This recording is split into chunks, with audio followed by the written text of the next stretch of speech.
یہ آخری عشرے میں آدمی جو ہے اللہ کی چوکھٹ پر ہی جا کر بیٹھ جائے، اپنے معمولات کو توڑے۔ اعتکاف کی روح یہ ہے کہ یہ جو ہمارے معمولات ہوتے ہیں، روٹین، یہ بھی غفلت پیدا کر دیتے ہیں۔ ایک عادت بن گئی، صبح اٹھتے یہ کرنا، پھر یہ کرنا، پھر دفتر جانا، پھر آنا، پھر یہ، اس کے اندر پھر وہ آدمی کوئی جاگتا ہی نہیں، ہوش میں آتا ہی نہیں، وہ گویا کہ ایک مدہوش سا ہے، اور ایک وہ اپنا سائیکل چل رہا ہے خود بخود۔ اس سائیکل کو توڑو، جیسے 5 دفعہ وہ سائیکل توڑتے ہو نماز کے لیے۔ آؤ یہاں آؤ، آؤ سجدے میں گرے، لوح جبیں تازہ کریں، یاد کرو اللہ کو دوبارہ، اپنا عہد استوار کرو دوبارہ، ایاک نعبد و ایاک نستعین۔ اسی طرح سال میں ذرا یہ 9-10 دن بھی ایک دفعہ توڑو اپنے روٹین کو، جاؤ وہاں ڈیرا لگا لو مسجد کے اندر اللہ کے در پر، سوائے جو ناگزیر ہوائج انسانیاں ہیں، پیشاب وغیرہ کے لیے جانا ہے باہر جاؤ، وضو کرو، پھر آ کے بیٹھ جاؤ۔ محض فرحت حاصل کرنے کے لیے نہانے کی اجازت بھی نہیں ہے، غسل واجب ہو گیا ہو تو نہاؤ، ورنہ پھر یہ کہ ہیلے بتاتے ہیں ہمارے علماء کہ وضو کی نیت سے جاؤ غسل کر کے آ جاؤ، اس لیے کہ معلوم ہے کہ آج آدمی کی جو عادت بن گئی ہوئی ہے روزانہ نہ نہائیں تو طبیعت پہ کسل رہتا ہے، لیکن اسی کو تو توڑنا ہے، اسی روٹین کو تو توڑنا ہے، اصل میں اجازت نہیں ہے، اصلاً اجازت نہیں ہے۔ آپ جو ہے جو بھی ناگزیر، ہاں اگر آپ کو فرض کیجئے کوئی ایسی شکل ہو گئی ہے، رات کو آخر سوئے تو ہے، سونے میں بدخوابی ہو گئی ہے، نہانا ہے تو جاؤ نہاؤ، ٹھیک ہے، غسل واجب ہے نہاؤ، اور یہ کہ پیشاب کی بہانے کی حاجت ہے جاؤ پوری کرو، وضو کرو، واپس آ کے بیٹھو، چاہے یہاں سو، یہاں ذکر کرو، یاد کرو، جو کرو کرو یہاں پہ، لیکن اور اس میں بھی خاموشی ہے۔ وہاں پہ ہمارے ہاں آج کل اس کے اندر بھی بڑے لمبے لمبے چوڑے پروگرام شروع کر دیتے ہیں، لوگ بیٹھے ہیں گپ بازی کر رہے ہیں۔ میں نے خود میدان عرفات میں لوگوں کو تاش کھیلتے دیکھا ہے، تاش عرفات میں، میں نے سنا یہاں پر اعتکاف میں تاش کھیلے جاتے۔ آپ بالکل نوجوان چھوکرے، فضیلت سنی اعتکاف کی، ویسے بھی گھر سے بھاگنے کو وہ جی چاہتا ہی ہے، کچھ دنوں کے لیے نکلے اس گھر سے، مسجد میں آ کے بیٹھ گئے، وہاں پہ گپے بھی ہو رہی ہے، لطیفہ بازی بھی ہو رہی ہے، تاش بھی کھیلے جاتے، یہ اعتکاف ہو رہا ہے۔ یہ اتنی ہلکی شے نہیں ہے اعتکاف، یہ تو اس عبادت کا، رمضان میں جو روح بیدار ہوتی ہے یہ اس کا کلائمیکس ہے، بہت بڑی عبادت ہے، لیکن اس میں لو اللہ کے ساتھ لگی رہے، لوگوں سے نہیں، تنہائی، غور و فکر، یا قرآن پڑھو،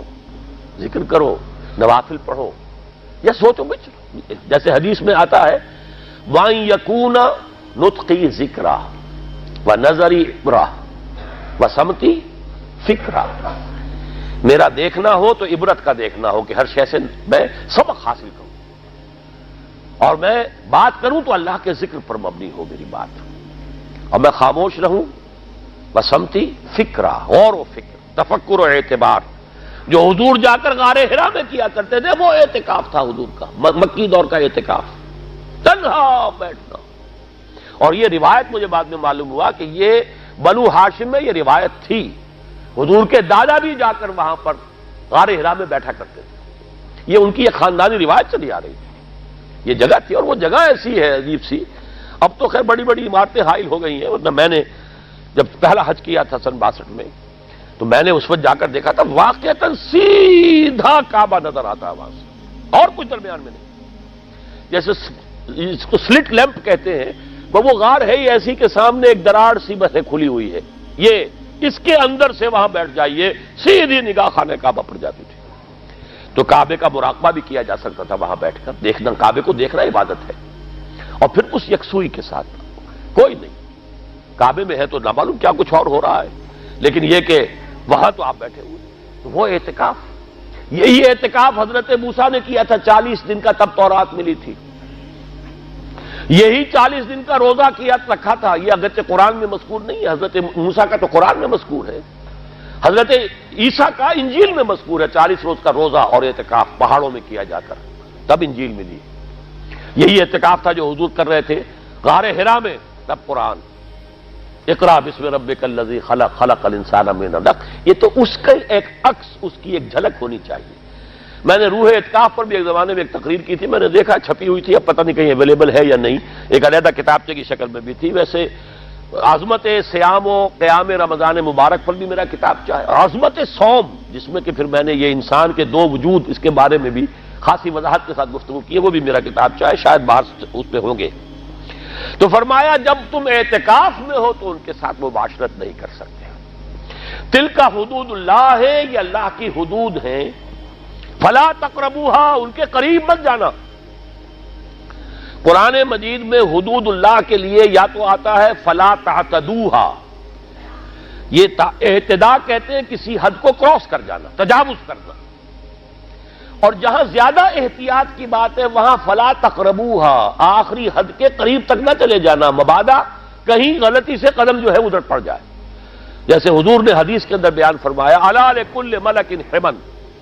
ہر بادشاہ کی ایک محفوظ چراگاہ ہوا کرتی تھی، اسی کے جانور اس میں چریں گے، کوئی رعیت میں سے کسی کی بھیڑ بکری، کسی کا کوئی جو ہے گھوڑا وہاں نہیں آ سکتا۔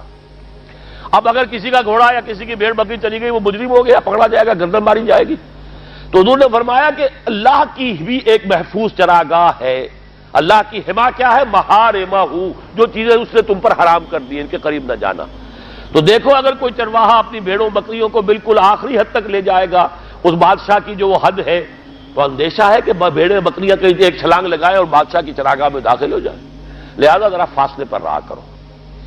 یہ ہے آخری حد تک نہ جاؤ بلکہ کچھ فاصلے پر رہو۔ فلا تقربوہا، یہ اللہ کی حدود ہے تو ان کے قریب مت پھٹکو۔ کذالک یبین اللہ لکم آیاتہ للناس لعلہم یتقون، اسی طرح اللہ تعالی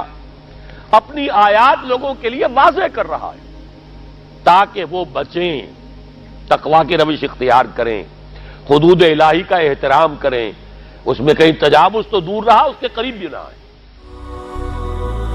هي الحلقات تحفظني بآيات من القرآن، هي الحلقات تملأني بحب المصطفى العدنان.